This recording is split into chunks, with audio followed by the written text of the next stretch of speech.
Good morning friends, welcome you all. This is Ajay and you are watching Ajay Blue Globus channels. ये जल्दी ही change होने वाला है market magic मंत्रा के नाम से। अभी तक यूट्यूब पे अपडेट नहीं हुआ है। आने वाले दिनों में आपको ये दिखेगा मार्केट मैजिक मंत्रा के नाम से। ये सेम ही चैनल है, बस नाम चैनल चेंज हो गया है। काफ़ी लोगों के मेरे पास कॉल्स आ रहे थे, मैसेज आ रहे थे कि सर 7 दिन से आपके पास कोई वीडियो नहीं आया। तो मैं आपको बता दूँ कि मैं वेकेशन पे गया था, ओके, एंड उसके बाद मैं अभी आया हूँ। तो वेकेशन के बाद मैंने अभी एनजी पे भी वीडियो बनाया है, तो अभी क्रूड ऑयल पे वीडियो बनाऊँगा। तो this video is all about crude oil की क्या न्यूज़ है, क्या लेवल्स है और क्या कुछ चल रहा है क्रूड ऑयल में और क्या आगे हो सकता है उसके बारे में डिटेल्स में बात करेंगे। तो चलिए जल्दी से जान लेते हैं कि क्रूड ऑयल के प्राइसेस में क्या हो रहा है। पहली बार चैनल पे आए तो चैनल को सब्सक्राइब करके बेल आइकन दबा के ना सेलेक्ट ऑल करना ना भूलिएगा। इससे क्या होगा, आपको नोटिफ़िकेशन टाइम टू टाइम मिल जाएँगे। तो पहली न्यूज़ हमारी ये है, देखिए, ठीक है ना? अब यहाँ पे देखो, the reopening the Chinese economy hope, यहाँ पे क्या है देखो, देखो कोरोना से चाइना उबर चुका है ऑलमोस्ट, राइट? ठीक है ना? तो काफ़ी सारी चीज़ें मार्केट में आ रही है कि भाई यू नो कि आने वाले टाइम में बूम आएगा, ठीक है ना? और $100 के पास चला जाएगा, ये चला जाएगा, वो हो जाएगा। तो काफ़ी सारी न्यूज़ आ रही है इसके बारे में, राइट? तो पहले सबसे पहले तो बात कर लेते हैं कि हमारी भाई ये चाइना वाली जो डिमांड वाली न्यूज़ है, वो उसमें क्या सच्चाई है और उससे क्या इम्पैक्ट पड़ेगा? ठीक है ना? तो उसके बारे में हम डेफ़िनेटली बात कर लेते हैं, ठीक है ना? तो देखिए यहाँ पे चाइना की है, तो नो डाउट कि कोरोना से उबर चुका है। China's oil and gas demand declines in 2020 as a result of its कोविड-19 policies. China to account for 50% of currently projected global oil demand growth in 2023. China's plan to expand fiscal spending on aid, the economic recovery is likely to support oil demand in manufacturing, construction and mobilities. ठीक है ना? तो देखिए, जहाँ तक अगर आप मुझसे पूछें, अगर मेरा नॉलेज के हिसाब से पूछे ना, तो देखिए क्या होता है ना, कंट्री की इकोनॉमी कैसी भी हो, देखो चाइना जैसी कंट्रीज़ है ना, उनकी इकोनॉमी, उनके पास रिज़र्व पता है आपको कितने हैं? 33 बिलियंस, यू नो, ठीक है ना? 33 billions, you know, not 33 billion, sorry, trillion, 33 trillion का उनके पास कितना है, रिज़र्व है गाइस, ठीक है ना? आप सोच लीजिए 33 ट्रिलियन कितना होता है।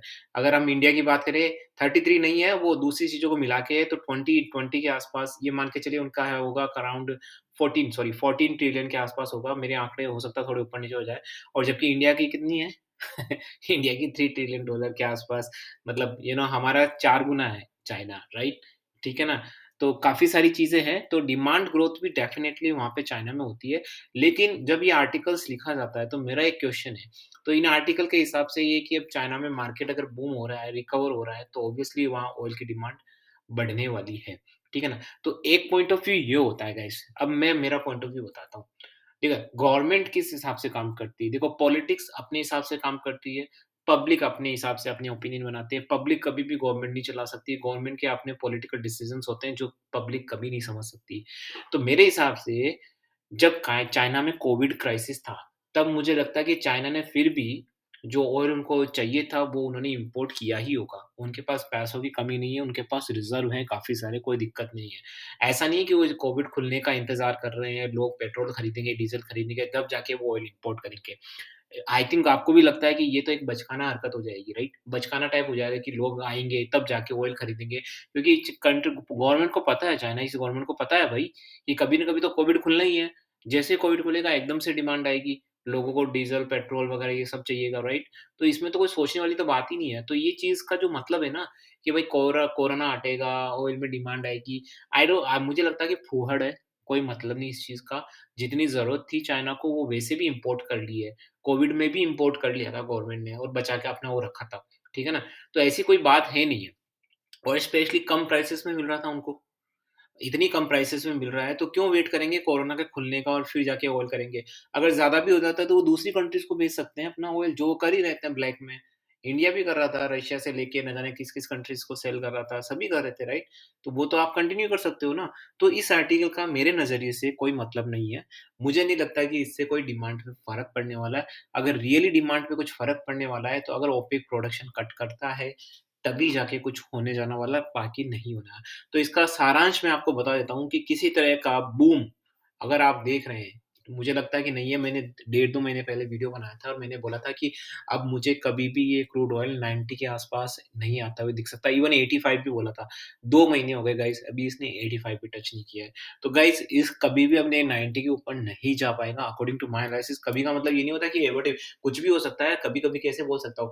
बट एक जो जेनेरिक स्टेटमेंट है वो बता रहा हूँ कि फिलहाल के लिए अगर कोई बहुत ज़्यादा कोई वार वगैरह हो जाता है, कुछ हो जाता है, तभी जाके 90 के ऊपर आ सकता है, बाकी मुझे नहीं लगता कि कभी $90 के ऊपर आ पाएगा इंटरनेशनल मार्केट में।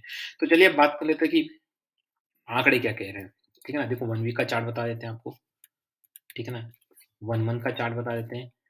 ठीक है ना? तो गाइज़ यहाँ पे मैंने पहले भी बोला है, काफ़ी बार लोगों को बोला है, मैं रोज़ भी मैसेज करता हूँ लोगों को और बताता हूँ कि भाई यहाँ पे आप है ना अपनी हेजिंग स्ट्रैटेजी अपनाइए। क्योंकि देखो जब इस तरह का चार्ट बनता है, मैंने पहले ही बोला कि 6100 से 6700 के बीच में ये हैंगिंग ज़ोन बना हुआ है। 6700 आता है, फिर नीचे जाता है, फिर नीचे जाता है, फिर ऊपर आता है। तो यही सब कुछ यहाँ पे हो रहा है। तो ये मैंने पहले भी बोला था, जब भी इस तरह की कंडीशंस आएँ, डेफ़िनिटली आपको हेजिंग, क्योंकि आप हेजिंग करोगे आपको सारे लेवल्स आपके मिलते रहेंगे टाइम टू टाइम।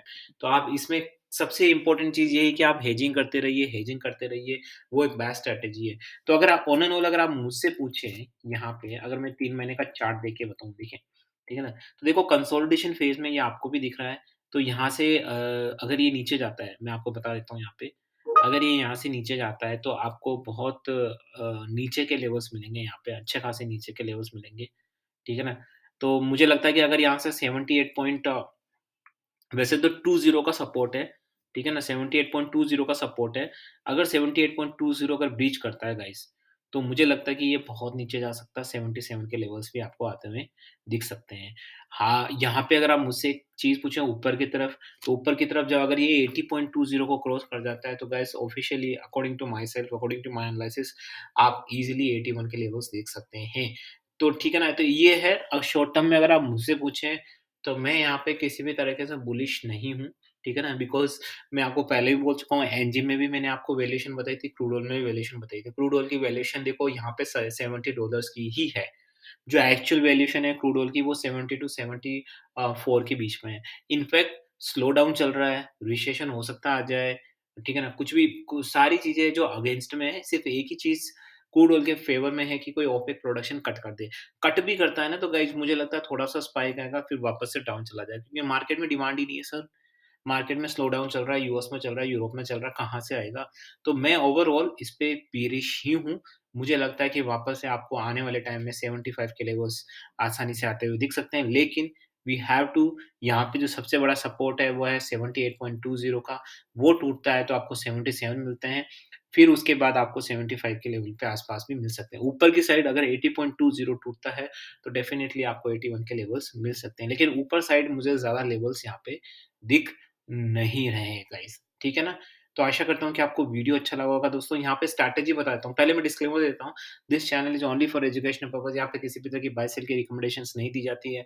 अगर आपको कोई ट्रेड करना है तो या तो सर्टिफाइड फाइनेंशियल एडवाइज़र से कंसल्ट करें या अपने आप से कंसल्ट करें क्योंकि आपकी प्रॉफिट लॉस के लिए हमारी ज़िम्मेदारी बिल्कुल भी नहीं है। I am not certified SEBI advisor, I am not certified any kind of financial advisor. तो यहाँ पे स्ट्रैटेजी हमारी हमारी से हेजिंग रहेगी और गाइस काफ़ी लोग मुझसे क्वेश्चन करते हैं कि सर ये जो आप मेंटरशिप ट्रेनिंग दे दीजिए। तो गाइस ट्रेनिंग के लिए आप मैंने एक ईमेल आईडी दे रखी है वीडियो के डिस्क्रिप्शन बॉक्स में, आप मुझे ईमेल कर सकते हैं। आपको वहाँ पे पूरी जानकारी दे दी जाएगी। टेक्निकल मेंटरशिप ट्रेनिंग प्रोग्राम में मतलब कमोडिटी मार्केट में क्या करना चाहिए, क्या नहीं करना चाहिए क्योंकि गाइस यहाँ पे जो भी आता है कमोडिटी मार्केट में बड़े-बड़े सपने लेके आते हैं कि ये होगा, वो होगा, ये होगा, ठीक है ना? लेकिन खुद अपनी गलतियों के चलते ही वो अपने आप को बर्बाद कर लेते हैं। Can you believe it guys अगर कोई आपको आके ये बोलता है कि मैं कमोडिटी मार्केट में अपना लक आज़माने आया हूँ, बिना नॉलेज के, do you by that statement? मतलब मतलब अपने आप में इतनी मतलब बिल्कुल बेवकूफ़ी वाली चीज़ है कि कोई लक क्या क्या मतलब होता है? बिना नॉलेज, बिना के ऐसे ही ट्रेडिंग कर रहे हो, ये कैसीनो खेल लो फिर तो, ठीक है ना? गाइज़ ऐसे-ऐसे लोग होते हैं ना, तो मुझे लगता है कि मेंटरशिप ट्रेनिंग प्रोग्राम बहुत ज़्यादा ज़रूरी है उनके लिए और काफ़ी सारी स्ट्रैटेजीज़ वगैरह हैं और मुझे ऐसा लगता है कि बिना स्ट्रैटेजीज़ के कुछ भी नहीं हो सकता मार्केट में, वो स्ट्रैटेजीज़ आपको ध्यान में रखनी चाहिए। तो on and all short term perspective में हम quite bearish on crude oil, ठीक है ना? लेकिन मैंने लेवल्स बता दिए हैं, वो लेवल के हिसाब से बेयरिश और बुलिश मोमेंटम रहेगा guys. With this note, this is Ajay and signing off.